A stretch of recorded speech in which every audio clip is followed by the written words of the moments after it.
ನಮಸ್ಕಾರ ಸ್ನೇಹಿತರೆ, ಅಮೋಘ ವರ್ಷ ಕೋಚಿಂಗ್ ಸೆಂಟರ್ ಯೂಟ್ಯೂಬ್ ಚಾನಲ್ಗೆ ನಿಮಗೆಲ್ಲ ಸ್ವಾಗತ. ಇವತ್ತಿನ ಪ್ರಮುಖವಾದಂತಹ ಕರೆಂಟ್ ಅಫೇರ್ಸ್ ಟಾಪಿಕ್ಗಳನ್ನು ಡಿಸ್ಕಸ್ ಮಾಡೋಣ. ಈಗ ಡಿಸ್ಕಸ್ ಮಾಡ್ತಾ ಇರುವಂತಹ ನೋಟ್ಸ್ಗಳನ್ನು ಫ್ರೀಯಾಗಿ ಡೌನ್ಲೋಡ್ ಮಾಡ್ಕೋಬೇಕು ಅಂತಂದರೆ ಅಮೋಘ ವರ್ಷ IAS KS ಅಕಾಡೆಮಿಯ ಟೆಲಿಗ್ರಾಮ್ ಚಾನಲನ್ನು ಸಬ್ಸ್ಕ್ರೈಬ್ ಮಾಡಿ. ಅದೇ ರೀತಿಯಾಗಿ ಈ PDF ನೋಟ್ಸ್ಗಳನ್ನು ಈಸಿಯಾಗಿ ಡೌನ್ಲೋಡ್ ಮಾಡಿಕೊಂಡು ಈ ಕರೆಂಟ್ ಅಫೇರ್ಸ್ ಟಾಪಿಕ್ಸ್ಗಳನ್ನು ರಿವೈಸ್ ಮಾಡ್ಕೋಬೋದಾಗಿದೆ. ಇನ್ನು ಕಳೆದ ವಾರ PSI 545 ವೇಕೆನ್ಸಿಗಳಿಗೆ ನಡೆಸಲಾದಂತಹ ಎಕ್ಸಾಮ್ನಲ್ಲಿ ಸುಮಾರು 17 ಕ್ವಶನ್ಸ್ಗಳನ್ನು ನಾವು ಆಲ್ರೆಡಿ ಡೈಲಿ ಡಿಸ್ಕಷನ್ನಲ್ಲಿ ಕವರ್ ಮಾಡಿದ್ವಿ ಅಂತ ಲಾಸ್ಟ್ ಸೆಷನ್ನಲ್ಲಿ ಹೇಳಿದೆ. ಸೊ ಆ ಪ್ರಶ್ನೆಗಳು ಯಾವುವು ಅಂತ ಅವುಗಳ ಆನ್ಸರ್ಗಳನ್ನು ಕೂಡ ಈಗ ಡಿಸ್ಕಸ್ ಮಾಡ್ತಾ ಹೋಗೋಣ. 2023ರಲ್ಲಿ DRDOದಿಂದ ಈ ಕೆಳಗಿನ ಯಾವ ಬ್ಯಾಲಿಸ್ಟಿಕ್ ಮಿಸೈಲನ್ನು ಯಶಸ್ವಿಯಾಗಿ ಉಡಾವಣೆ ಮಾಡಲಾಗಿತ್ತು ಅಂತ ಪ್ರಶ್ನೆಯನ್ನು ಕೇಳಲಾಗಿತ್ತು. ಸೊ ಆಪ್ಷನ್ಗಳಲ್ಲಿ ಸರಿಯಾದ ಉತ್ತರ ಏನು ಅಂತಂದರೆ ಆಪ್ಷನ್ ಸಿ, ಅಗ್ನಿ ಪ್ರೈಮ್. ಅಗ್ನಿ P ಬಗ್ಗೆ ನಾವು ಡಿಸ್ಕಸ್ ಮಾಡಿದ್ವಿ.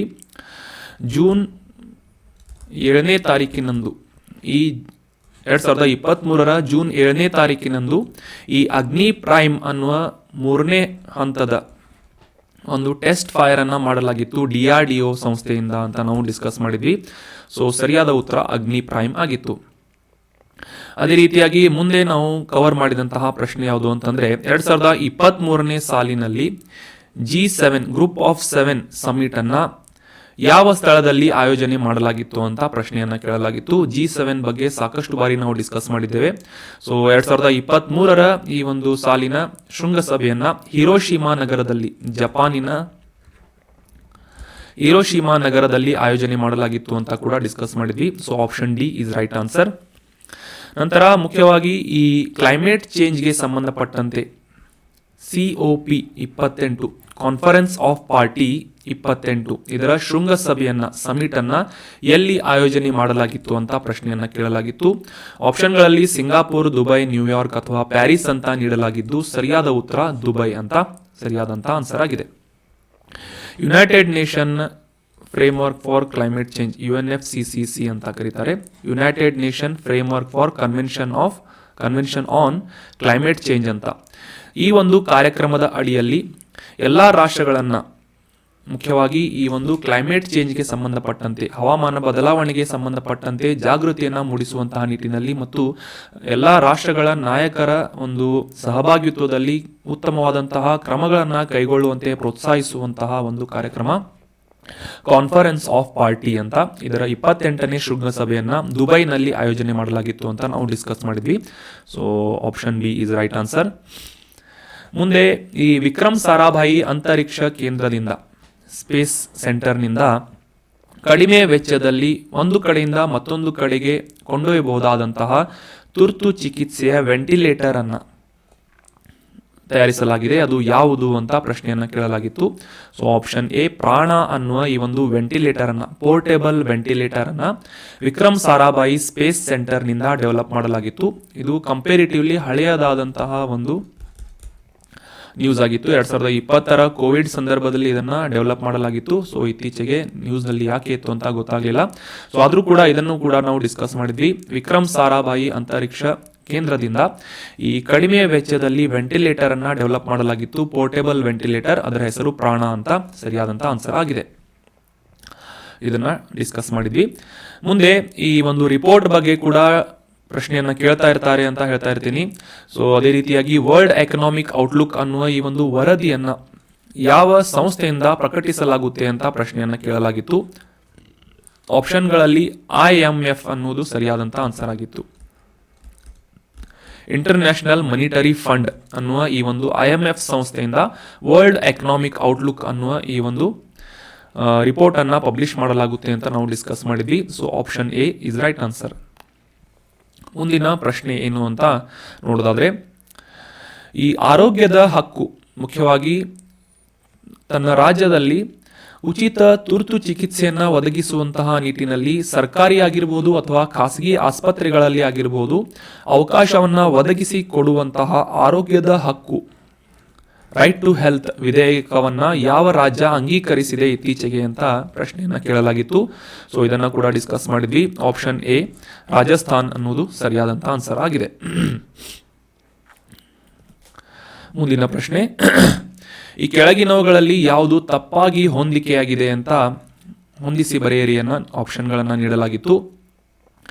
Option A national stock exchange, ಇದರ ಸ್ಥಾಪನಾ ವರ್ಷವನ್ನು ನೀಡಲಾಗಿತ್ತು 1875 ಅಂತ. ಎರಡನೇದು Awadh commercial bank 1881, Punjab national bank 1894, reserve bank of India 1935 ಅಂತ ನೀಡಲಾಗಿತ್ತು.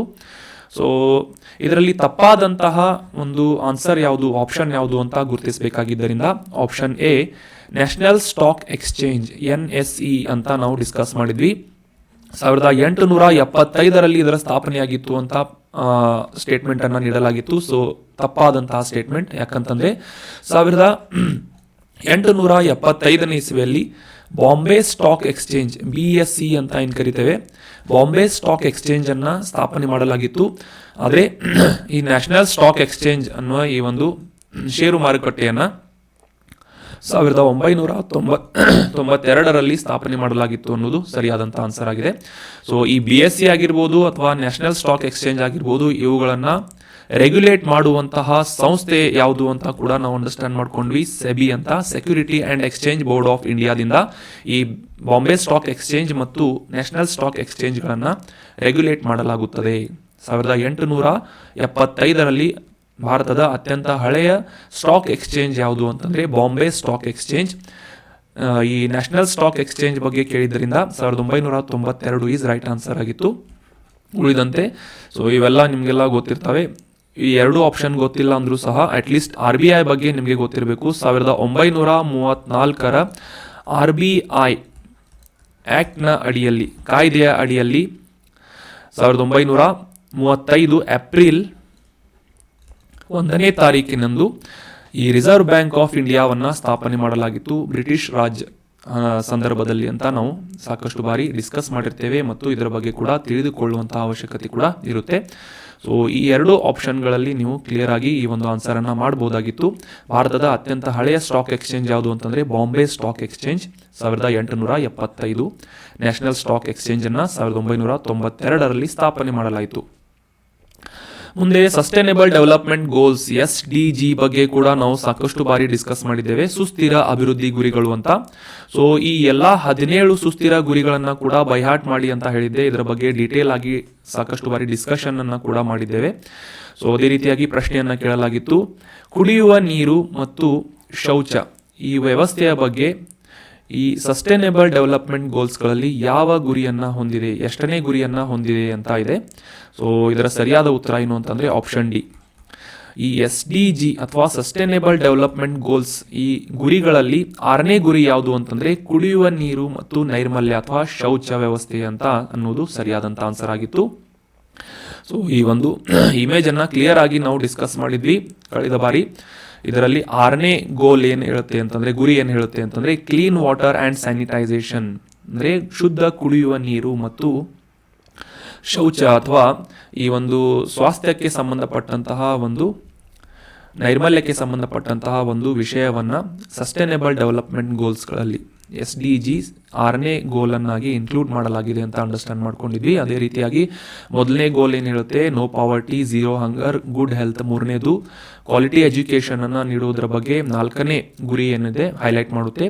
ಮತ್ತು ಈ ಲಿಂಗಾನುಪಾತ ಅಥವಾ ಈ ಒಂದು ಲಿಂಗ ಸಮಾನತೆಯ ಬಗ್ಗೆ ಯಾವ ಗುರಿ ಹೇಳುತ್ತೆ ಅಂತಂದ್ರೆ ಸಸ್ಟೈನೇಬಲ್ ಡೆವಲಪ್ಮೆಂಟ್ ಗೋಲ್ನ 5ನೇ ಗುರಿ ಜೆಂಡರ್ ಈಕ್ವಾಲಿಟಿ ಬಗ್ಗೆ ಹೇಳುತ್ತೆ. ಸೊ ಅದೇ ರೀತಿಯಾಗಿ ಈ ಇನ್ಇಕ್ವಾಲಿಟೀಸ್ಗಳನ್ನು ಕಡಿಮೆ ಮಾಡುವುದರ ಬಗ್ಗೆ 10ನೇ ಗುರಿ ಹೇಳುತ್ತೆ.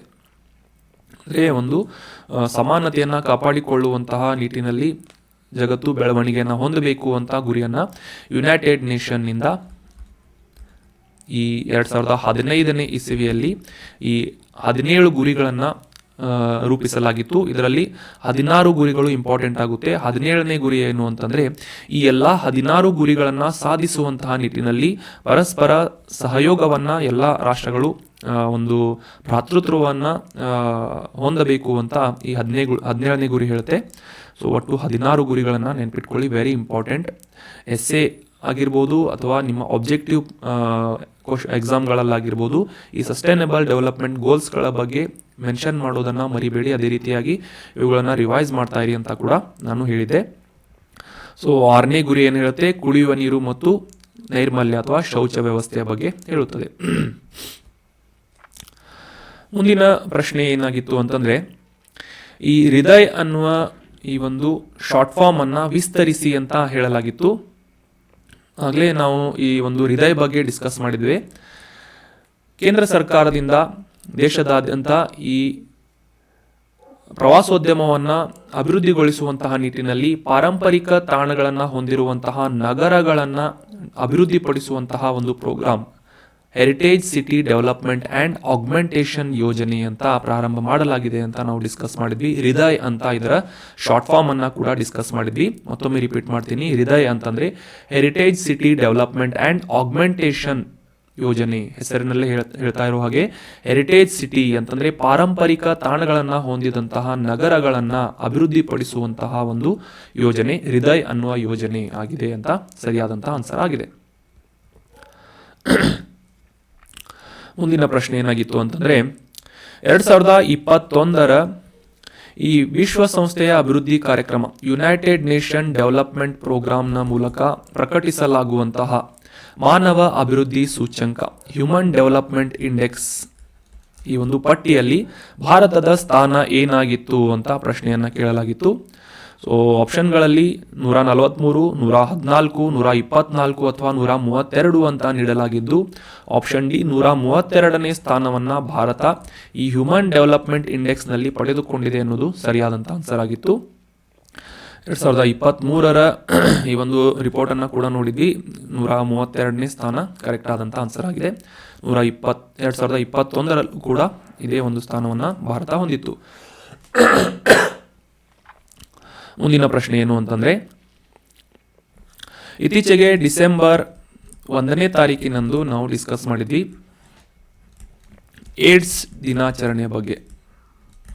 ಸೊ ಅದೇ ಒಂದು ಸಂದರ್ಭದಲ್ಲಿ ಈ ನ್ಯಾಷನಲ್ ಏಡ್ಸ್ ಕಂಟ್ರೋಲ್ ಆರ್ಗನೈಸೇಷನ್ ನ್ಯಾಕೋ ಅನ್ನುವ ಈ ಒಂದು ಸಂಸ್ಥೆಯ ಮೂಲಕ ಪ್ರಕಟಪಡಿಸಲಾದಂತಹ ಒಂದು ಮಾಹಿತಿಯ ಬಗ್ಗೆ ಕೂಡ ಡಿಸ್ಕಸ್ ಮಾಡಿದ್ವಿ.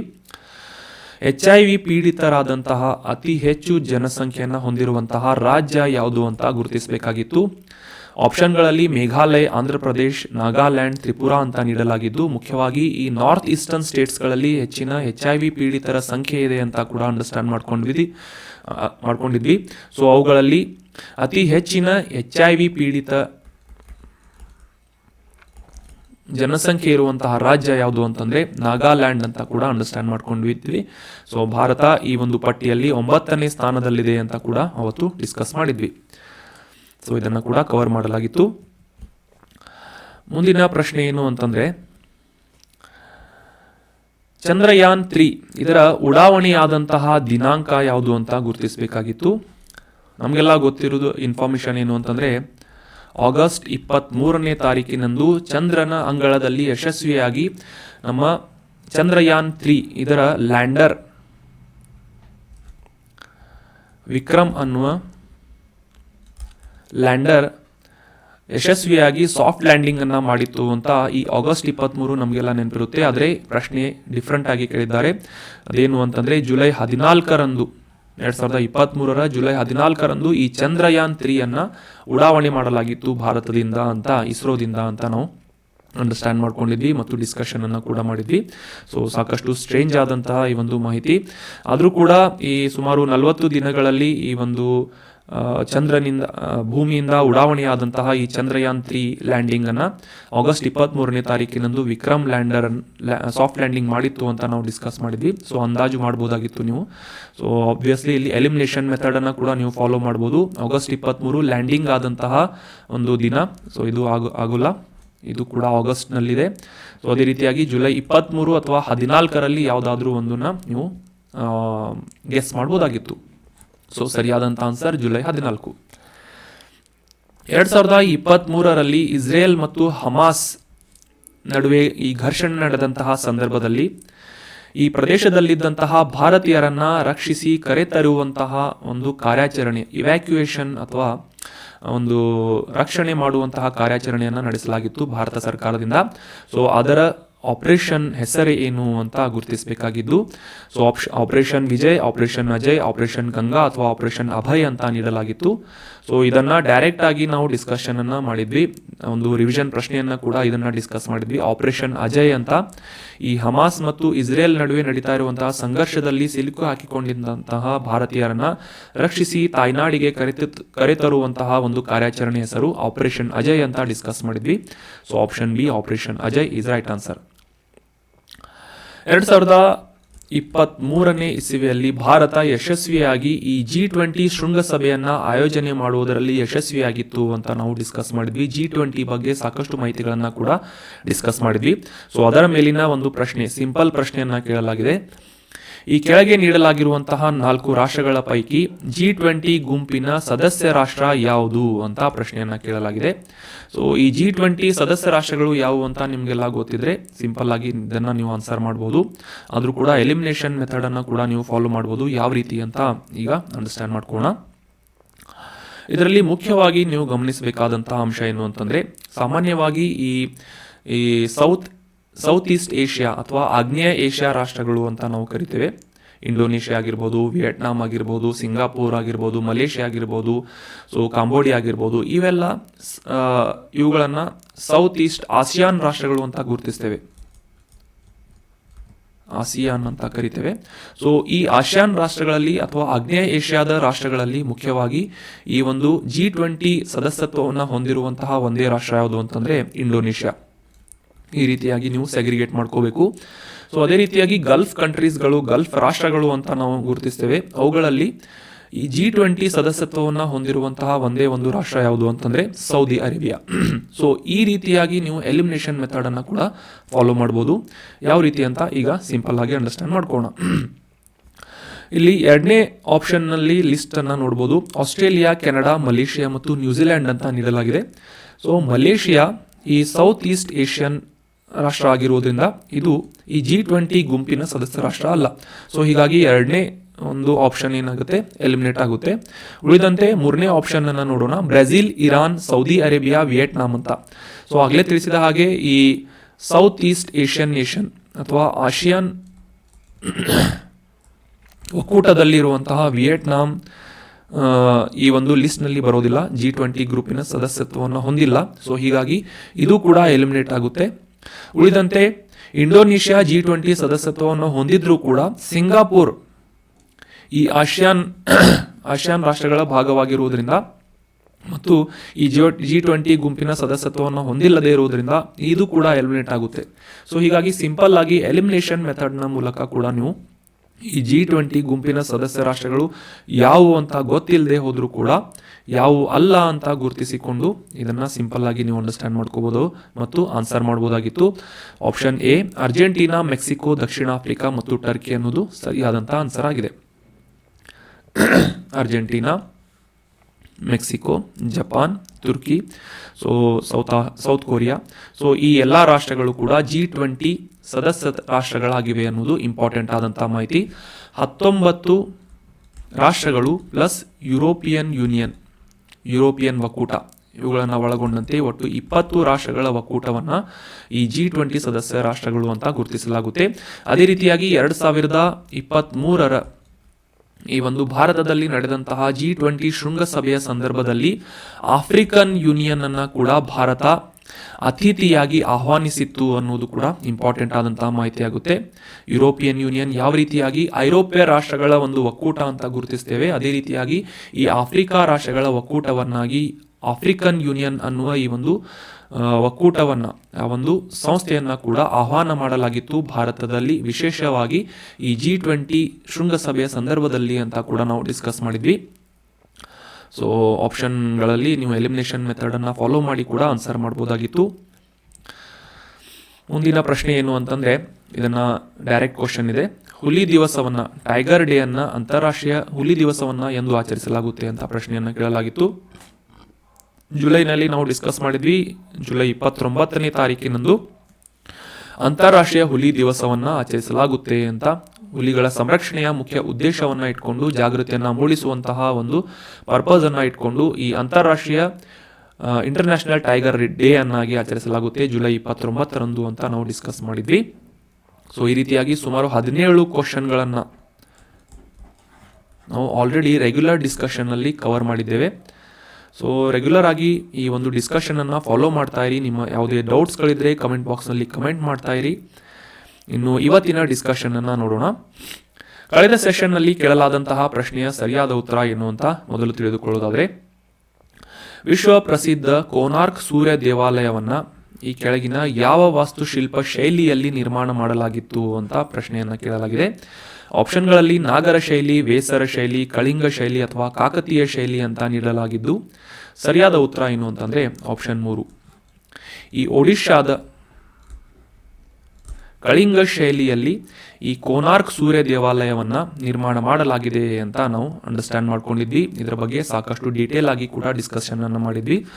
13ನೇ ಶತಮಾನದಲ್ಲಿ ಈ ಗಂಗ ವಂಶದ ರಾಜನಾಗಿದ್ದಂತಹ 1ನೇ ರಾಜ ನರಸಿಂಹರಾಜನ ಅವಧಿಯಲ್ಲಿ ಈ ಕೋನಾರ್ಕ್ ಸೂರ್ಯ ದೇವಾಲಯವನ್ನು ಪುರಿ ಜಿಲ್ಲೆಯ ಒಡಿಶಾದ ಕರಾವಳಿಯಲ್ಲಿ ಈ ಒಂದು ಸೂರ್ಯ ದೇವಾಲಯವನ್ನು ನಿರ್ಮಾಣ ಮಾಡಲಾಗಿತ್ತು. ಕಳಿಂಗ ಶೈಲಿಯಲ್ಲಿ ಇದನ್ನು ನಿರ್ಮಾಣ ಮಾಡಲಾಗಿದೆ ಅಂತ ನಾವು ಅಂಡರ್ಸ್ಟ್ಯಾಂಡ್ ಮಾಡ್ಕೊಂಡಿದ್ವಿ. 1984ನೇ ಇಸವಿಯಲ್ಲಿ ಇದನ್ನು ಯುನೆಸ್ಕೋದ ವಿಶ್ವ ಪರಂಪರೆಯ ತಾಣಗಳ ಪಟ್ಟಿಯಲ್ಲಿ ಸೇರಿಸಲಾಯಿತು ಈ ಸೂರ್ಯ ದೇವಾಲಯವನ್ನು ಅಂತ. ಇದರ ವಿಶೇಷತೆಗಳನ್ನು ಕೂಡ ನಾವು ಡೀಟೇಲ್ ಆಗಿ ಅಂಡರ್ಸ್ಟ್ಯಾಂಡ್ ಮಾಡ್ಕೊಂಡಿದ್ವಿ. ಕಳಿಂಗ ಶೈಲಿ ಅಂತ ಅನ್ನೋದು ಸರಿಯಾದಂತಹ ಆನ್ಸರ್ ಆಗಿದೆ. ಆನ್ಸರ್ ಮಾಡಿ ಕಮೆಂಟ್ ಮಾಡಿದಂತಹ ಎಲ್ಲ ಸ್ಟೂಡೆಂಟ್ಸ್ಗಳಿಗೂ ಕೂಡ congratulations and very well done. ಇದೇ ರೀತಿಯಾಗಿ ಡಿಸ್ಕಷನ್ನಲ್ಲಿ ಭಾಗವಹಿಸ್ತಾ ಇರಿ, ನಿಮ್ಮ ಆನ್ಸರ್ಗಳನ್ನು ಕಮೆಂಟ್ ಮಾಡ್ತಾ ಇರಿ. ನಿಮ್ಮ ಡೌಟ್ಸ್ಗಳೇನಾದರೂ ಇದ್ದರೆ ಕೂಡ ಕಮೆಂಟ್ ಮಾಡ್ತಾ ಇರಿ ಅಂತ ಹೇಳ್ತಾ ಇವತ್ತಿನ ಪ್ರಶ್ನೆ ಏನು ಅಂತ ನೋಡೋಣ. ಆನ್ಸರ್ ಮಾಡೋದಕ್ಕೆ ಟ್ರೈ ಮಾಡಿ. ವೆರಿ ಇಂಪಾರ್ಟೆಂಟ್ ಮತ್ತು ವೆರಿ ಈಸಿ ಆದಂತಹ ಪ್ರಶ್ನೆ. ಭಾರತದ ಅತಿ ದೊಡ್ಡ ಉಪ್ಪು ನೀರಿನ ಸರೋವರ ಸಾಲ್ಟ್ ವಾಟರ್ ಲೇಕ್ ಅಂತ ಏನು ಕರಿತೇವೆ, ಅತಿ ದೊಡ್ಡ ಸಾಲ್ಟ್ ವಾಟರ್ ಲೇಕ್ ಯಾವುದು ಭಾರತದಲ್ಲಿ ಅಂತ ಗುರುತಿಸಿ ಕಮೆಂಟ್ ಬಾಕ್ಸ್ನಲ್ಲಿ ಕಮೆಂಟ್ ಮಾಡಿ. ಆಪ್ಷನ್ಗಳನ್ನು ನೋಡೋಣ. Option 1 Chilka lake, option 2 Kolleru lake, option 3 Wular ಅಥವಾ ಆಪ್ಷನ್ 4 ಪುಲಿಕಾಟ್ ಲೇಕ್ ಅಂತ ಇದೆ. ನಿಮ್ಮ ಉತ್ತರ ಯಾವುದು ಅಂತ ಕಮೆಂಟ್ ಬಾಕ್ಸ್ನಲ್ಲಿ ಕಮೆಂಟ್ ಮಾಡಿ. Which is the largest salt water lake in India ಅಂತ ಕಮೆಂಟ್ ಮಾಡಿ. ನೆಕ್ಸ್ಟ್ ಸೆಷನ್ನಲ್ಲಿ ಇದರ ಸರಿಯಾದ ಉತ್ತರ ಏನು ಅಂತ ತಿಳಿದುಕೊಳ್ಳೋಣ. ಇನ್ನು ಪ್ರತಿ ವರ್ಷ ಜನವರಿ 29ನೇ ತಾರೀಕಿನಂದು ಭಾರತೀಯ ಪತ್ರಿಕಾ ದಿನ, ಇಂಡಿಯನ್ ನ್ಯೂಸ್ ಪೇಪರ್ ಡೇ ಅನ್ನಾಗಿ ಆಚರಿಸಲಾಗುತ್ತೆ. ವೆರಿ ಇಂಪಾರ್ಟೆಂಟ್, ನೋಟ್ ಮಾಡಿ ಇಟ್ಕೊಳ್ಳಿ. ಇದರ ಐತಿಹಾಸಿಕ ಮಹತ್ವವನ್ನು ಅಂಡರ್ಸ್ಟ್ಯಾಂಡ್ ಮಾಡ್ಕೊಳ್ಳೋದಾದರೆ 1780ನೇ ಇಸವಿಯಲ್ಲಿ ಜನವರಿ 29ನೇ ತಾರೀಕಿನಂದು ಭಾರತದಲ್ಲಿ ಮೊದಲ ಆಂಗ್ಲ ಭಾಷೆಯ ಪತ್ರಿಕೆಯನ್ನು ಮುದ್ರಿಸಲಾಗಿತ್ತು. ಐರ್ಲೆಂಡಿನ ಜೇಮ್ಸ್ ಆಗಸ್ಟಸ್ ಹಿಕ್ಕಿ ಅವರಿಂದ ಬೆಂಗಾಲ್ ಗೆಜೆಟ್ ಅನ್ನುವ ಪತ್ರಿಕೆಯನ್ನು ಮುದ್ರಣ ಮಾಡಲಾಗಿತ್ತು. ಭಾರತದಲ್ಲಿ ಮೊದಲ ಬಾರಿಗೆ ಈ ಒಂದು ಬೆಂಗಾಲ್ ಗೆಜೆಟ್ ಅನ್ನುವ ಪತ್ರಿಕೆಯನ್ನು ಮುದ್ರಣ ಮಾಡುವುದರೊಂದಿಗೆ ಇದು ಭಾರತದಲ್ಲಿ ಒಂದು ಕ್ರಾಂತಿಯನ್ನು ಪ್ರಾರಂಭ ಮಾಡಿತ್ತು ಅಂತ ನಾವು ಅಂಡರ್ಸ್ಟ್ಯಾಂಡ್ ಮಾಡ್ಕೋಬೇಕಾಗಿದೆ. ಯಾಕೆ ಅಂತ ಸಿಂಪಲ್ ಆಗಿ ಅಂಡರ್ಸ್ಟ್ಯಾಂಡ್ ಮಾಡ್ಕೋಣ. ಬ್ರಿಟಿಷ್ ಆಡಳಿತದ ಸಂದರ್ಭದಲ್ಲಿ ಬ್ರಿಟಿಷ್ ಆಡಳಿತವನ್ನು ಸಾಕಷ್ಟು ವಿಮರ್ಶೆ ಮತ್ತು ಟೀಕೆಯನ್ನು ಮಾಡುವುದರ ಮೂಲಕ ಐರ್ಲೆಂಡಿನ ಜೇಮ್ಸ್ ಆಗಸ್ಟಸ್ ಹಿಕ್ಕಿ ಅವರು ಈ ಬೆಂಗಾಲ್ ಗೆಜೆಟ್ನಲ್ಲಿ ಕೆಲವೊಂದಿಷ್ಟು ಆರ್ಟಿಕಲ್ಸ್ಗಳನ್ನು ಪಬ್ಲಿಷ್ ಮಾಡ್ತಾರೆ. ಸೊ ಇದರಲ್ಲಿ ಮುಖ್ಯವಾಗಿ ಬ್ರಿಟಿಷ್ ಆಡಳಿತ ಭಾರತೀಯರ ಮೇಲೆ ಮಾಡ್ತಾ ಇರುವಂತಹ ಈ ಒಂದು ಅತ್ಯಾಚಾರದ ಕುರಿತಾದಂತಹ, ಅವರನ್ನು ಹತ್ತಿಕ್ಕುವಂತಹ ಕಾರ್ಯಗಳ ಕುರಿತಾದಂತಹ ಮತ್ತು ಅವರ ಪಾಲಿಸಿಗಳ ಕುರಿತಾದಂತಹ ಟೀಕೆಯನ್ನು ಮಾಡುವುದರ ಮೂಲಕ ಈ ಬೆಂಗಾಲ್ ಗೆಜೆಟ್ ಅನ್ನುವ ಈ ಒಂದು ಪತ್ರಿಕೆಯಲ್ಲಿ ಭಾರತದ ಮೊದಲ ಆಂಗ್ಲ ಪತ್ರಿಕೆ ಅಥವಾ ಭಾರತದ ಮೊದಲ ಮುದ್ರಿತವಾದಂತಹ ಪತ್ರಿಕೆ ಬೆಂಗಾಲ್ ಗೆಜೆಟ್ನಲ್ಲಿ ಈ ವಿಮರ್ಶಾತ್ಮಕವಾದಂತಹ ಟೀಕಾತ್ಮಕವಾದಂತಹ ಆರ್ಟಿಕಲ್ಸ್ಗಳನ್ನು ಪಬ್ಲಿಷ್ ಮಾಡ್ತಾರೆ ಜೇಮ್ಸ್ ಆಗಸ್ಟಸ್ ಹಿಕ್ಕಿ ಅವರು. ಸೊ ಹೀಗಾಗಿ ಇದು ಮುಂದೆ ಭಾರತದ ಈ ಒಂದು ಸ್ವತಂತ್ರ ಹೋರಾಟ ಚಳುವಳಿಯಲ್ಲಿ ಪತ್ರಿಕೋದ್ಯಮ ಅಥವಾ ಈ ಒಂದು ನ್ಯೂಸ್ ಪೇಪರ್ ಪಬ್ಲಿಕೇಶನ್ ಏನಿದೆ ಸಾಕಷ್ಟು ಮಹತ್ವದ ಪಾತ್ರವನ್ನು ವಹಿಸುತ್ತದೆ. ಅಂದರೆ ಮುಖ್ಯವಾಗಿ ಭಾರತೀಯರನ್ನು ಜಾಗೃತಗೊಳಿಸುವಂತಹ ನಿಟ್ಟಿನಲ್ಲಿ ಆಗಿರ್ಬೋದು, ಭಾರತೀಯರಿಗೆ ಸರಿಯಾದಂತಹ ಮಾಹಿತಿಯನ್ನು ನೀಡುವಂತಹ ನಿಟ್ಟಿನಲ್ಲಿ ಆಗಿರ್ಬೋದು, ಮತ್ತು ಈ ಸ್ವತಂತ್ರ ಹೋರಾಟ ಚಳುವಳಿಯಲ್ಲಿ ಬ್ರಿಟಿಷರ ವಿರುದ್ಧ ಸಾಕಷ್ಟು ಕ್ರಿಟಿಸಿಸಮನ್ನು ಮಾಡುವಂತಹ ನಿಟ್ಟಿನಲ್ಲಿ ಕೂಡ ಈ ಒಂದು ಭಾರತೀಯ ಸ್ವತಂತ್ರ ಹೋರಾಟ ಚಳುವಳಿಯಲ್ಲಿ ಪತ್ರಿಕೋದ್ಯಮ ಸಾಕಷ್ಟು ಮಹತ್ವದ ಪಾತ್ರವನ್ನು ವಹಿಸುತ್ತದೆ ಅಂತ ನಾವು ಅಂಡರ್ಸ್ಟ್ಯಾಂಡ್ ಮಾಡ್ಕೋಬೇಕಾಗಿದೆ. ಇದನ್ನು ನೋಟ್ ಮಾಡಿ ಕೂಡ ಇಟ್ಕೊಳ್ಳಿ, ವೆರಿ ಇಂಪಾರ್ಟೆಂಟ್. ಸೊ ಇದೇ ಒಂದು ಉದ್ದೇಶಕ್ಕಾಗಿ ಅಂದರೆ ಈ ಬೆಂಗಾಲ್ ಗೆಜೆಟ್ ಅನ್ನುವ ಭಾರತದ ಮೊದಲ ಮುದ್ರಿತವಾದಂತಹ ಪತ್ರಿಕೆಯನ್ನು ಪಬ್ಲಿಷ್ ಮಾಡಿದಂತಹ ಈ ಜೇಮ್ಸ್ ಆಗಸ್ಟ್ ಹಿಕ್ಕಿ ಅವರನ್ನು ಭಾರತದ ಪತ್ರಿಕೋದ್ಯಮದ ಪಿತಾಮಹ ಅಂತ ಕೂಡ ಕರೀತಾರೆ. ಭಾರತದ ಪತ್ರಿಕೋದ್ಯಮದ ಪಿತಾಮಹ ಯಾರು ಅಂತಂದರೆ ಐರ್ಲ್ಯಾಂಡ್ ದೇಶದ ಭಾರತದಲ್ಲಿ ಮೊದಲ ಬಾರಿಗೆ ಬೆಂಗಾಲ್ ಗೆಜೆಟ್ ಅನ್ನುವ ಈ ಒಂದು ಪತ್ರಿಕೆಯನ್ನು ಪಬ್ಲಿಷ್ ಮಾಡಿದಂತಹ ಜೇಮ್ಸ್ ಆಗಸ್ಟ್ ಹಿಕ್ಕಿ ಅವರು ಆಗಿದ್ದಾರೆ ಅನ್ನೋದು ಇಂಪಾರ್ಟೆಂಟ್ ಆದಂತಹ ಮಾಹಿತಿ. ಮೇಲ್ನೋಟಕ್ಕೆ ಈ ಪತ್ರಿಕೋದ್ಯಮ ಜನರನ್ನು ಪ್ರೋತ್ಸಾಹಿಸುವಂತಹ ನಿಟ್ಟಿನಲ್ಲಿ ಮತ್ತು ಸಾಹಿತ್ಯದ ಅಭಿವೃದ್ಧಿಯನ್ನು ಬಿತ್ತುವಂತಹ ನಿಟ್ಟಿನಲ್ಲಿ ಪ್ರಮುಖವಾದಂತಹ ಪಾತ್ರವನ್ನು ವಹಿಸುತ್ತದೆ ಅಂತ ಮೇಲ್ನೋಟಕ್ಕೆ ಕಂಡರೂ ಸಹ ಭಾರತದ ಅಥವಾ ಯಾವುದೇ ಒಂದು ದೇಶದ ನಾಗರಿಕರನ್ನ ತಿಳುವಳಿಕೆಯುಳ್ಳಂತಹ ಮತ್ತು ಹೆಚ್ಚಿನ ಮಾಹಿತಿಯನ್ನು, ನಿಖರವಾದಂತಹ ಮಾಹಿತಿಯನ್ನು ಪಡೆದುಕೊಂಡು ಉತ್ತಮ ನಿರ್ಧಾರಗಳನ್ನು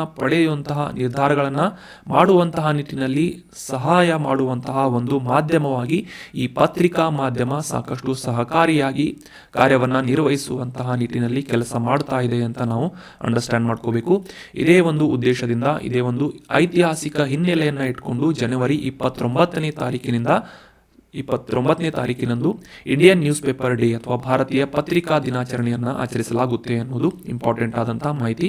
ಸೊ ಅದೇ ರೀತಿಯಾಗಿ ಈ ಒಂದು ಸ್ವತಂತ್ರ ಹೋರಾಟ ಚಳುವಳಿಯಲ್ಲಿ ಪತ್ರಿಕೋದ್ಯಮ ಯಾವ ರೀತಿಯಾದಂತಹ ಪ್ರಮುಖ ಪಾತ್ರವನ್ನು ವಹಿಸಿತು ಅಂತ ಕಂಪಲ್ಸರಿಯಾಗಿ ನೋಟ್ ಮಾಡಿ ಇಟ್ಕೊಳ್ಳಿ. ಅದೇ ರೀತಿಯಾಗಿ ಯಾವ ಸ್ವತಂತ್ರ ಹೋರಾಟದ ಚಳುವಳಿಯಲ್ಲಿ ಯಾರ್ಯಾರಿಂದ ಯಾವ ನ್ಯೂಸ್ ಪೇಪರ್ಗಳು ಪಬ್ಲಿಷ್ ಆಗಿದ್ದು ಅಂತ ಕೂಡ ನೋಟ್ ಮಾಡಿ ಇಟ್ಕೊಳ್ಳಿ. ಇನ್ನು ಇವತ್ತಿನ ಮುಖ್ಯವಾದಂತಹ ನ್ಯೂಸ್ ಏನು ಅಂತಂದರೆ, ಬಿಹಾರದ ಮುಖ್ಯಮಂತ್ರಿಯಾಗಿ 9ನೇ ಬಾರಿಗೆ ನಿತೀಶ್ ಕುಮಾರ್ ಅವರು ಆಯ್ಕೆಯಾಗಿದ್ದಾರೆ, ಪ್ರಮಾಣ ವಚನವನ್ನು ಸ್ವೀಕರಿಸ್ತಾ ಇದ್ದಾರೆ ಅಂತ ನಾವು ಅಂಡರ್ಸ್ಟ್ಯಾಂಡ್ ಮಾಡ್ಕೋಬೇಕು. ಅದೇ ರೀತಿಯಾಗಿ ಬಿಹಾರದ ಬಗ್ಗೆ ಕೆಲವೊಂದಿಷ್ಟು ಇಂಪಾರ್ಟೆಂಟ್ ಮಾಹಿತಿಗಳನ್ನು ಕೂಡ ಡಿಸ್ಕಸ್ ಮಾಡೋಣ.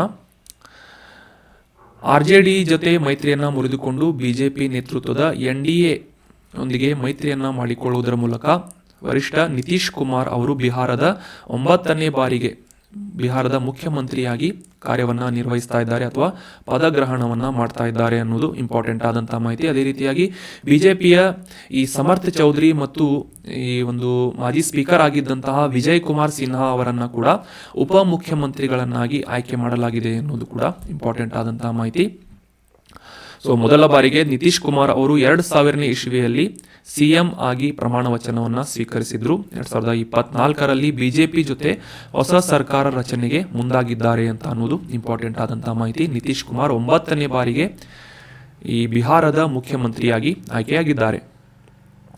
ಬಿಹಾರದ ಬಗ್ಗೆ ಕೆಲವೊಂದಿಷ್ಟು ಮಾಹಿತಿಗಳನ್ನು ಅಂಡರ್ಸ್ಟ್ಯಾಂಡ್ ಮಾಡ್ಕೊಳ್ಳೋದಾದ್ರೆ, ಭಾರತದ ಪೂರ್ವ ಭಾಗದಲ್ಲಿರುವಂತಹ ಬಿಹಾರ ಐತಿಹಾಸಿಕವಾದಂತಹ ಒಂದು ಪ್ರಮುಖ ಮಹತ್ವದ ಪ್ರದೇಶವಾಗಿದೆ ಅನ್ನೋದು ಇಂಪಾರ್ಟೆಂಟ್ ಆದಂತಹ ಮಾಹಿತಿ. ಮುಖ್ಯವಾಗಿ ಈ ಬುದ್ಧಿಸಂಗೆ ಸಂಬಂಧಪಟ್ಟಂತೆ ಸಾಕಷ್ಟು ವಿಶೇಷತೆಗಳನ್ನು ಮತ್ತು ಈ ಬೌದ್ಧ ಧರ್ಮದ ಒಂದು ವಿಶೇಷವಾದಂತಹ ಮಹತ್ವದ ಕೇಂದ್ರ ಬಿಂದುವಾಗಿ ಬಿಹಾರ ರಾಜ್ಯವನ್ನು ನಾವು ಗುರುತಿಸ್ತೇವೆ. ಸಾಕಷ್ಟು ಐತಿಹಾಸಿಕ ಪರಂಪರಾ ತಾಣಗಳನ್ನು, ಮುಖ್ಯವಾಗಿ ಈ ಬುದ್ಧ ಧರ್ಮಕ್ಕೆ ಸಂಬಂಧಪಟ್ಟಂತಹ ಸಾಕಷ್ಟು ವಿಶೇಷ ತಾಣಗಳನ್ನು ಹೊಂದಿದಂತಹ ಒಂದು ಐತಿಹಾಸಿಕ ನಗರ ಅಥವಾ ಐತಿಹಾಸಿಕ ಪ್ರದೇಶ ಯಾವುದು ಅಂತಂದರೆ ಬಿಹಾರ್ ಅಂತ ಅಂಡರ್ಸ್ಟ್ಯಾಂಡ್ ಮಾಡ್ಕೋಬೇಕು. ಇದರ ರಾಜಧಾನಿ ಪಾಟ್ನಾ ಅಂತ ಕೂಡ ನೆನ್ಪಿಟ್ಕೊಳ್ಳಿ. ಇದರ ಲೊಕೇಶನನ್ನು ಅಂಡರ್ಸ್ಟ್ಯಾಂಡ್ ಮಾಡ್ಕೊಳ್ಳೋದಾದರೆ, ಭಾರತದ ಪೂರ್ವ ಭಾಗದಲ್ಲಿ ಅಂತಂದರೆ ಉತ್ತರ ಪ್ರದೇಶ್, ಪಶ್ಚಿಮದಲ್ಲಿ, ಪೂರ್ವದಲ್ಲಿ ವೆಸ್ಟ್ ಬೆಂಗಾಲ್, ದಕ್ಷಿಣದಲ್ಲಿ ಜಾರ್ಖಂಡ್ ರಾಜ್ಯಗಳೊಂದಿಗೆ ಗಡಿಗಳನ್ನು ಶೇರ್ ಮಾಡಿಕೊಳ್ಳುವಂತಹ ಒಂದು ವಿಸ್ತೃತವಾದಂತಹ ರಾಜ್ಯ ಬಿಹಾರ್ ರಾಜ್ಯ ಅಂತ ನೆನ್ಪಿಟ್ಕೊಳ್ಳಿ. ಅದೇ ರೀತಿಯಾಗಿ ನೇಪಾಳದೊಂದಿಗೆ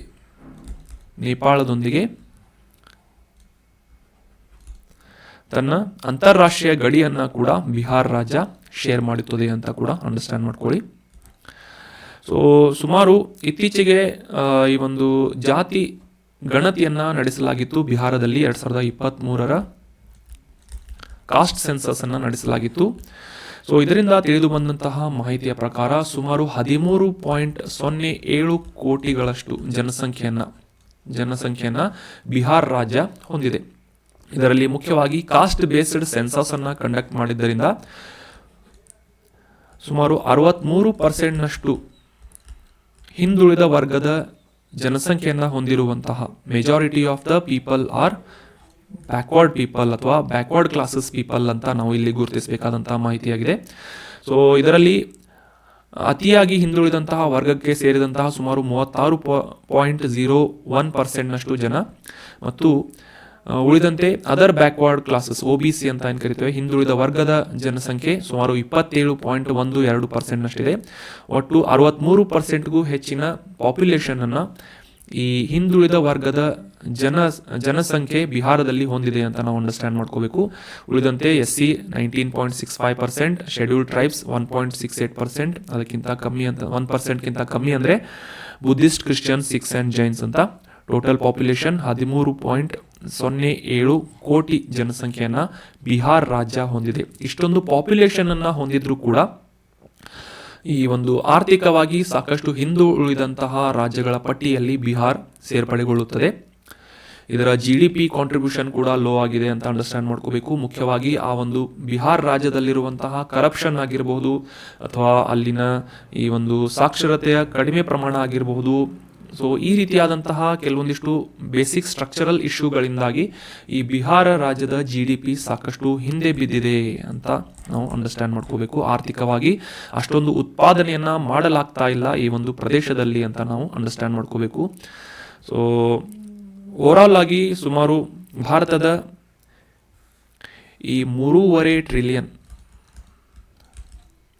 US GDPಯನ್ನು ಭಾರತ ಹೊಂದಿದ್ರೆ ಇದರಲ್ಲಿ ಕಾಂಟ್ರಿಬ್ಯೂಷನ್ ಅನ್ನು ನೋಡೋದಾದ್ರೆ ಬಿಹಾರದ ಕಾಂಟ್ರಿಬ್ಯೂಷನ್ ಅನ್ನು ಮುಖ್ಯವಾಗಿ ಗಮನಿಸೋಣ. ಸುಮಾರು 13 ಕೋಟಿಗೂ ಹೆಚ್ಚು ಜನಸಂಖ್ಯೆಯನ್ನು ಹೊಂದಿರುವಂತಹ ಈ ಬಿಹಾರ್ ರಾಜ್ಯದಿಂದ ಭಾರತದ ಈ 3.5 ಟ್ರಿಲಿಯನ್ ನಷ್ಟು GDPಯಲ್ಲಿ ಕಾಂಟ್ರಿಬ್ಯೂಟ್ ಆಗ್ತಾ ಇರೋದು ಎಷ್ಟು ಅಂತಂದರೆ ಕೇವಲ 2.7% ನಷ್ಟು ಮಾತ್ರ GDPಯನ್ನು ಉತ್ಪಾದನೆಯನ್ನು ಕಾಂಟ್ರಿಬ್ಯೂಟ್ ಮಾಡ್ತಾ ಇದೆ. ಅಂದರೆ ಸಾಕಷ್ಟು ಈ ಕೈಗಾರಿಕಾ ಅಭಿವೃದ್ಧಿ ಆಗಿರ್ಬೋದು, ಸಾಕ್ಷರತೆ ಆಗಿರ್ಬೋದು, ಉತ್ಪಾದನೆಯ ಕ್ಷೇತ್ರಕ್ಕೆ ಸಂಬಂಧಪಟ್ಟಂತೆ ಸಾಕಷ್ಟು ಆರ್ಥಿಕವಾಗಿ ಹಿಂದುಳಿದಿರುವಂತಹ ರಾಜ್ಯಗಳ ಪಟ್ಟಿಯಲ್ಲಿ ಬಿಹಾರ್ ಗುರುತಿಸಲ್ಪಡುತ್ತದೆ ಎನ್ನುವುದು ಇಂಪಾರ್ಟೆಂಟ್ ಆದಂತಹ ಮಾಹಿತಿ. ಭಾರತದ ಒಟ್ಟು GDPಗೆ ಇದರ ಕೊಡುಗೆ ಎಷ್ಟು ಅಂತಂದರೆ 2.77% ಅಂತ ನಾವು ಅಂಡರ್ಸ್ಟ್ಯಾಂಡ್ ಮಾಡ್ಕೋಬೇಕು. 2021-22 ಒಂದು ಡೇಟಾವನ್ನು ನಾವು ಡಿಸ್ಕಸ್ ಮಾಡ್ತಾ ಇದ್ದೇವೆ. ಸೊ ಅದೇ ರೀತಿಯಾಗಿ ಕರ್ನಾಟಕದ ಕಾಂಟ್ರಿಬ್ಯೂಷನ್ ಎಷ್ಟು ಅಂತಂದರೆ ಭಾರತದ ಒಟ್ಟು GDPಗೆ ಸುಮಾರು 8.36% ಮತ್ತು ದೇಶದಲ್ಲಿ ಅತಿ ಹೆಚ್ಚು GDP ಕಾಂಟ್ರಿಬ್ಯೂಷನ್ ಅನ್ನ ಮಾಡ್ತಾ ಇರುವಂತಹ ಉತ್ಪಾದನೆಯ ಕೊಡುಗೆಯನ್ನು ನೀಡ್ತಾ ಇರುವಂತಹ ರಾಜ್ಯ ಯಾವುದು ಅಂತಂದ್ರೆ ಮಹಾರಾಷ್ಟ್ರ. ಸುಮಾರು 13.24% ನಷ್ಟು GDP ಕಾಂಟ್ರಿಬ್ಯೂಷನ್ ಅನ್ನ ಮಾಡ್ತಾ ಇದೆ ಮಹಾರಾಷ್ಟ್ರ ಅಂತ ನಾವು ಅಂಡರ್ಸ್ಟ್ಯಾಂಡ್ ಮಾಡ್ಕೋಬೇಕು. ಸೊ ಈ ಒಂದು ಲಿಸ್ಟ್ ನಲ್ಲಿ 15ನೇ ಸ್ಥಾನದಲ್ಲಿ ಬಿಹಾರ್ ಇದೆ. ಸುಮಾರು 13 ಕ್ರೋರ್ನಷ್ಟು ಜನಸಂಖ್ಯೆ ಹೊಂದಿದ್ರು ಕೂಡ ಇದರ GDP ಪ್ರಮಾಣ ಸಾಕಷ್ಟು ಕಡಿಮೆ ಇದೆ ಅಂತ ನಾವು ಅಂಡರ್ಸ್ಟ್ಯಾಂಡ್ ಮಾಡ್ಕೋಬೇಕು. ಇದಕ್ಕೆ ಕಾರಣಗಳನ್ನು ಕೂಡ ನಾವು ಡಿಸ್ಕಸ್ ಮಾಡಿದ್ವಿ. So that was about brief information of Bihar. Karnataka ಸರ್ಕಾರದಿಂದ ನೀಡಲಾಗುವಂತಹ ಪ್ರತಿಷ್ಠಿತ ಪಂಪ ಪ್ರಶಸ್ತಿಯನ್ನು 35ನೇ ಪಂಪ ಪ್ರಶಸ್ತಿಯನ್ನು ಆಗಿರುವಂತಹ ನಾ ಡಿಸೋಜಾ ಅವರಿಗೆ ನೀಡಲಾಗ್ತಾ ಇದೆ ಅಂತ ನಾವು ಅಂಡರ್ಸ್ಟ್ಯಾಂಡ್ ಮಾಡ್ಕೋಬೇಕು. ಇತ್ತೀಚೆಗೆ ನ್ಯೂಸ್ನಲ್ಲಿ ಪಬ್ಲಿಷ್ ಆಗಿತ್ತು. ನಾ ಡಿಸೋಜಾ ಅವರು ಕರ್ನಾಟಕ ಕಂಡಂತಹ ಪ್ರಮುಖ ಸಾಹಿತಿಗಳಲ್ಲಿ ಒಬ್ಬರಾಗ್ತಾರೆ. 80ನೇ ಅಖಿಲ ಭಾರತ ಕನ್ನಡ ಸಾಹಿತ್ಯ ಸಮ್ಮೇಳನದ ಅಧ್ಯಕ್ಷತೆಯನ್ನು ಕೂಡ ನಾ ಡಿಸೋಜಾ ಅವರು ಮಾಡಿದ್ರು. ಅದೇ ರೀತಿಯಾಗಿ ಈ ವರ್ಷದ ಈ ಒಂದು ಪ್ರತಿಷ್ಠಿತ ಅತ್ತಿಮಬ್ಬೆ ಪ್ರಶಸ್ತಿಯನ್ನು ಹಾಸನದ ಬಾನು ಮುಷ್ತಾಕ್ ಅವರಿಗೆ ಮತ್ತು BV ಕಾರಂತ್ ಪ್ರಶಸ್ತಿಯನ್ನು ಸದಾನಂದ್ ಸುವರ್ಣ ಅವರಿಗೆ ನೀಡಲಾಗ್ತಾ ಇದೆ. ಮತ್ತು 2022-23ನೇ ಸಾಲಿನ ಪಂಪ ಪ್ರಶಸ್ತಿಯನ್ನು ಅಂದರೆ ಕಳೆದ ಸಾಲಿನ ಈ ಪಂಪ ಪ್ರಶಸ್ತಿಯನ್ನು ಡಾಕ್ಟರ್ SR ರಾಮಸ್ವಾಮಿ ಅವರಿಗೆ ನೀಡಲಾಗಿತ್ತು. 2023-24ನೇ ಸಾಲಿನ 35ನೇ ಪಂಪ ಪ್ರಶಸ್ತಿಯನ್ನು ನಾ ಡಿಸೋಜ್ ಅವರಿಗೆ ನೀಡಲಾಗ್ತಾ ಇದೆ ಅನ್ನೋದು ಇಂಪಾರ್ಟೆಂಟ್ ಆದಂಥ ಮಾಹಿತಿಯಾಗಿದೆ. ಇನ್ನು ಈ ಪಂಪ ಪ್ರಶಸ್ತಿಯ ಬಗ್ಗೆ ಕೆಲವೊಂದಿಷ್ಟು ಈ ಬೇಸಿಕ್ ಇನ್ಫಾರ್ಮೇಷನ್ಗಳನ್ನು ಅಂಡರ್ಸ್ಟ್ಯಾಂಡ್ ಮಾಡ್ಕೊಳ್ಳೋದಾದ್ರೆ, ಕನ್ನಡದ ಮೊದಲ ಕವಿ ಆದಿಕವಿ ಪಂಪನ ಹೆಸರಿನ ಮೇಲೆ ಈ ಪಂಪ ಪ್ರಶಸ್ತಿಯನ್ನು 1987ನೇ ಇಸವಿಯಿಂದ ಕರ್ನಾಟಕ ಸರ್ಕಾರದಿಂದ ನೀಡಲಾಗ್ತಾ ಇದೆ. ಮೊದಲ ಬಾರಿಗೆ ಈ ಪಂಪ ಪ್ರಶಸ್ತಿಯನ್ನು ಪಡೆದಂತಹ ಸಾಹಿತಿ ಯಾರು ಅಂತಂದರೆ ನಮ್ಮ ರಾಷ್ಟ್ರಕವಿ ಕುವೆಂಪು ಅವರು.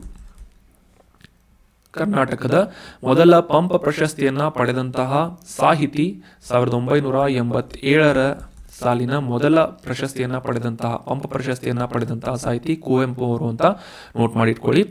1949 ಇಸವಿಯಲ್ಲಿ ಕುವೆಂಪು ಅವರು ಬರೆದಂತಹ ಶ್ರೀ ರಾಮಾಯಣ ದರ್ಶನಂ ಕೃತಿಗೆ ಕರ್ನಾಟಕ ಸರ್ಕಾರದಿಂದ ಇವರಿಗೆ ಪಂಪ ಪ್ರಶಸ್ತಿಯನ್ನು ನೀಡಲಾಗಿತ್ತು ಅಂತ ಅನ್ನೋದು ಇಂಪಾರ್ಟೆಂಟ್ ಆದಂತಹ ಮಾಹಿತಿ. ಸದ್ಯಕ್ಕೆ 35ನೇ ಸಾಲಿನ ಪಂಪ ಪ್ರಶಸ್ತಿಯನ್ನು ಪಡಿತಾ ಇರುವಂತಹ ಸಾಹಿತಿ ಯಾರು ಅಂತಂದರೆ ನಮ್ಮ ಕರ್ನಾಟಕದ ಸಾಹಿತಿ ನಾ ಡಿಸೋಜಾ ಅಂತ ನೋಟ್ ಮಾಡಿ ಇಟ್ಕೊಳ್ಳಿ. ಇನ್ನು ಫೆಬ್ರವರಿ 1ನೇ ತಾರೀಕಿನಂದು ಇಂಟೆರಿಮ್ ಬಜೆಟನ್ನು ಪಬ್ಲಿಷ್ ಮಾಡಲಾಗ್ತಾ ಇದೆ ಅಥವಾ ಮಧ್ಯಂತರ ಬಜೆಟನ್ನು ಪಬ್ಲಿಷ್ ಮಾಡಲಾಗ್ತಾ ಇದೆ. ಮಧ್ಯಂತರ ಬಜೆಟ್ ಅಂತಂತಂದರೆ ಇದು ಪೂರ್ಣ ಪ್ರಮಾಣದ ಬಜೆಟ್ ಆಗಿರೋದಿಲ್ಲ. ಯಾಕಂತಂದರೆ ಈ ಬರುವ ಏಪ್ರಿಲ್ ಅಥವಾ ಮೇ ತಿಂಗಳಿನ ಲೋಕಸಭಾ ಚುನಾವಣೆಯ ನಂತರ ಪೂರ್ಣ ಪ್ರಮಾಣದ ಬಜೆಟನ್ನು ಪಬ್ಲಿಷ್ ಮಾಡಲಾಗುತ್ತೆ ಅಥವಾ ಪ್ರಕಟಿಸಲಾಗುತ್ತೆ.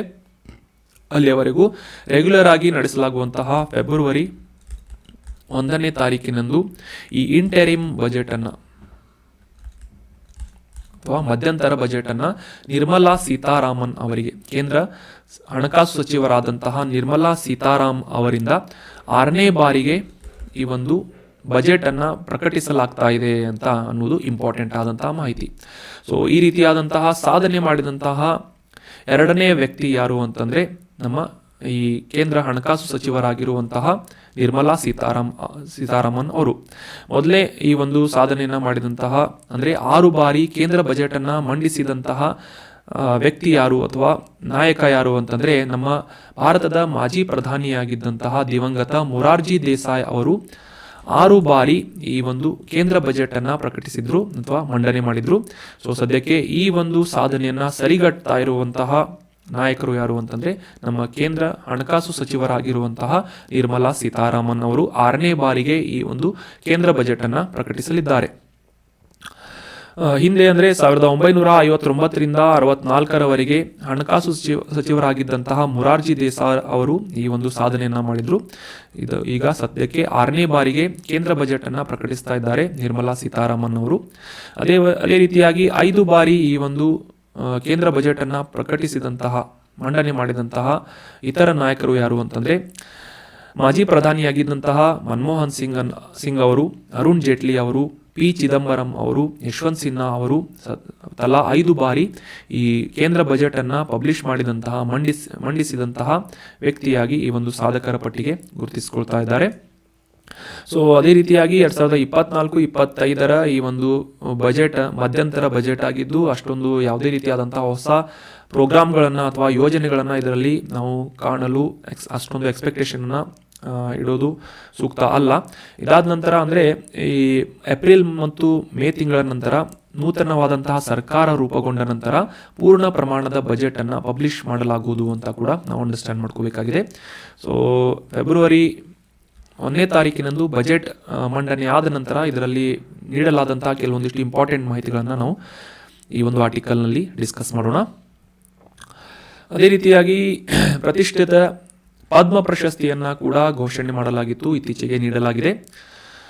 ಕರ್ನಾಟಕದ 9 ಮಂದಿಯನ್ನು ಇನ್ಕ್ಲೂಡ್ ಮಾಡಿಕೊಂಡಂತೆ ಖ್ಯಾತ ನಟ ಚಿರಂಜೀವಿ ಮತ್ತು ಆರ್ಟಿಸ್ಟ್ ಆದಂತಹ ವೈಜಯಂತಿ ಮಾಲಾ ಅವರಿಗೆ ಪದ್ಮವಿಭೂಷಣ ಪ್ರಶಸ್ತಿಯನ್ನು ನೀಡಲಾಗಿದೆ. ಕರ್ನಾಟಕದ 9 ಮಂದಿಯನ್ನು ಇನ್ಕ್ಲೂಡ್ ಮಾಡಿಕೊಂಡು ಒಟ್ಟು 132 ಜನರಿಗೆ ಪದ್ಮ ಪ್ರಶಸ್ತಿಯನ್ನು ನೀಡಲಾಗ್ತಾ ಇದೆ ಅಂತ ನಾವು ಅಂಡರ್ಸ್ಟ್ಯಾಂಡ್ ಮಾಡ್ಕೋಬೇಕು. ಪದ್ಮ ಪ್ರಶಸ್ತಿ ಅಂತಂದರೆ ಭಾರತದ ಅತ್ಯುನ್ನತ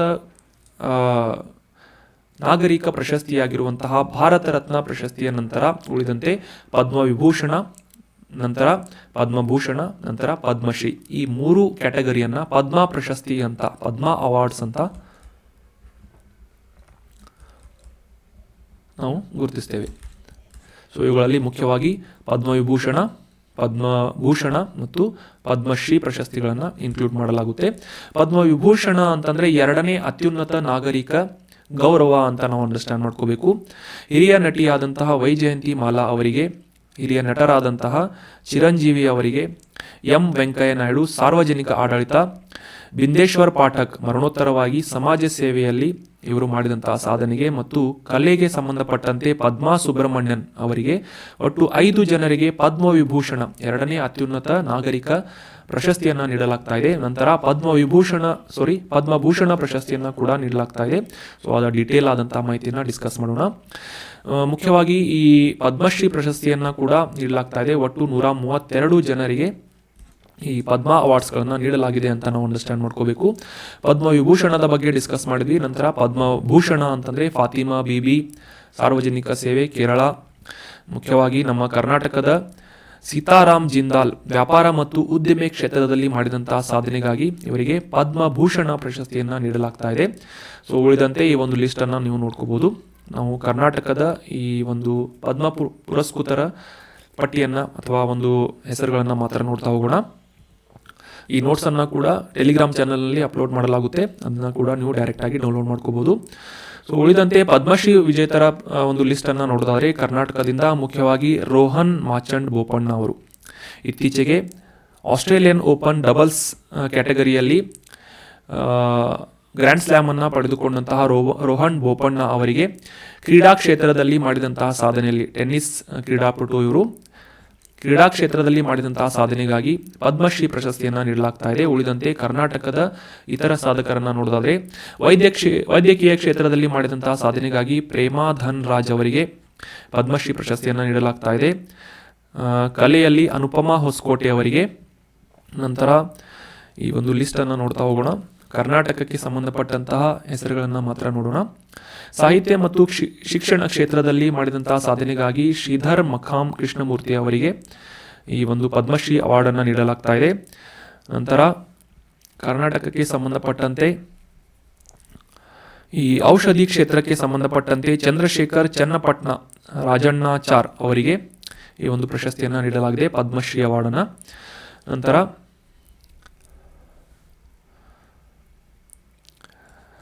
ಸೋಮಣ್ಣ ಅವರಿಗೆ ಸಾಮಾಜಿಕ ಕಾರ್ಯಕ್ಷೇತ್ರಕ್ಕೆ ಸಂಬಂಧಪಟ್ಟಂತೆ ಸೋಮಣ್ಣ ಅವರಿಗೆ ಈ ಒಂದು ಪದ್ಮಶ್ರೀ ಅವಾರ್ಡನ್ನು ನೀಡಲಾಗಿದೆ. ಶಶಿ ಸೋನಿ ಅವರಿಗೆ ವ್ಯಾಪಾರ ಮತ್ತು ಕೈಗಾರಿಕಾ ಕ್ಷೇತ್ರಕ್ಕೆ ಸಂಬಂಧಪಟ್ಟಂತೆ. ನಂತರ ಸೊ ಈ ಒಂದು ಲಿಸ್ಟನ್ನು ನಿಮಗೆ ಶೇರ್ ಮಾಡ್ತೀನಿ ಟೆಲಿಗ್ರಾಮ್ ಚಾನಲ್ನಲ್ಲಿ, ಅದನ್ನು ಡೀಟೇಲ್ ಆಗಿ ನೋಡ್ಕೊಳ್ಳಿ. ಸೊ ಒಟ್ಟು 9 ಜನರಿಗೆ ಕರ್ನಾಟಕದ 9 ಜನರಿಗೆ ಈ ಪದ್ಮ ಅವಾರ್ಡನ್ನು ನೀಡಲಾಗಿದೆ. ಅದರಲ್ಲಿ ಪದ್ಮಭೂಷಣ ಪ್ರಶಸ್ತಿಯನ್ನು ಪಡೆದುಕೊಂಡಂತಹ ವ್ಯಕ್ತಿ ಯಾರು ಅಂತಂದರೆ ವ್ಯಾಪಾರ ಮತ್ತು ಉದ್ದಿಮೆ ಕ್ಷೇತ್ರಕ್ಕೆ ಸಂಬಂಧಪಟ್ಟಂತೆ ಸೀತಾರಾಮ್ ಜಿಂದಾಲ್ ಅವರಿಗೆ ಈ ಪ್ರತಿಷ್ಠಿತ ಪದ್ಮಭೂಷಣ ಪ್ರಶಸ್ತಿಯನ್ನು ನೀಡಲಾಗ್ತಾ ಇದೆ. ಉಳಿದಂತೆ ಪದ್ಮಶ್ರೀ ಅವಾರ್ಡ್ಸ್ಗಳನ್ನು ನೀಡಿದಂತಹ ಲಿಸ್ಟನ್ನು ಕೂಡ ನಾವು ನೋಡಿದ್ವಿ. ಮುಖ್ಯವಾಗಿ ಈ ಟೆನ್ನಿಸ್ ತಾರೆಯಾದಂತಹ ರೋಹನ್ ಬೋಪಣ್ಣ ಅವರಿಗೆ ಕೂಡ ಪದ್ಮಶ್ರೀ ಅವಾರ್ಡನ್ನು ನೀಡಲಾಗಿದೆ ಅಂತ ನಾವು ಅಂಡರ್ಸ್ಟ್ಯಾಂಡ್ ಮಾಡ್ಕೋಬೇಕಾಗಿದೆ. ಸೊ ರಿವಿಷನ್ ಪ್ರಶ್ನೆಗಳನ್ನು ನೆಕ್ಸ್ಟ್ ಸೆಷನ್ನಲ್ಲಿ ಡಿಸ್ಕಸ್ ಮಾಡೋಣ. Thank you so much for joining the discussion. ನೋಟ್ಸ್ಗಳನ್ನು ಟೆಲಿಗ್ರಾಮ್ ಚಾನಲಲ್ಲಿ ಅಪ್ಲೋಡ್ ಮಾಡಲಾಗುತ್ತೆ, ಅಲ್ಲಿಂದ PDF ಡೌನ್ಲೋಡ್ ಮಾಡಿಕೊಂಡು ರಿವೈಸ್ ಮಾಡ್ಕೊಳ್ಳಿ. Thank you so much for joining the discussion. Have a nice day.